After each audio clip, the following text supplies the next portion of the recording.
বাবার পকেট থেকে না বলে টাকা নেওয়া কেমন গুনাহ হবে? না, এটা আমরা করব না, কারণ এটা একেবারে খুব গুনার কাজ আমি তা বলবো না, মানে একেবারে বড় কবিরা গুনাহ হয়ে গেছে এটা বলবো না। বাবার সবই তো আপনার নিজের। আনতা ওয়া মালুকা লিআবিক, আপনি, আপনার বাবাও তো আপনার, অবশ্যই। তো আপনি সেই বাবাকে ধোকা দেওয়া লাগবে কেন? তো এটা, এই কাজটা ধোকাবাজি হবে। নবীজি সাল্লাল্লাহু আলাইহি সাল্লাম বলেছেন, মান গাশশানা ফালাইসা মিন্না, যে ধোকা দেয় সে আমাদের দলভুক্ত না। রাসূল এটা খুব রাগ করেই বলছেন, সে আমাদের দলভুক্ত না। আমাদের দলভুক্ত মানুষ ধোকা দেবে কেন? এতে করে বাবার মধ্যে যেটা তৈরি হবে, ধরেন বাবার পকেটে 5,000 টাকা ছিল, হঠাৎ করে দেখলো যে 500 টাকা নাই, এতে করে সন্দেহ তৈরি হবে।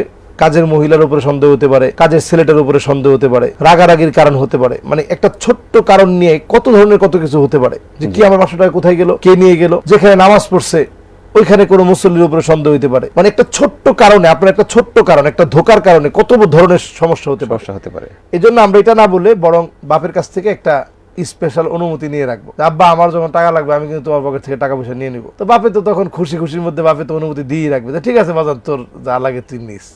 জি।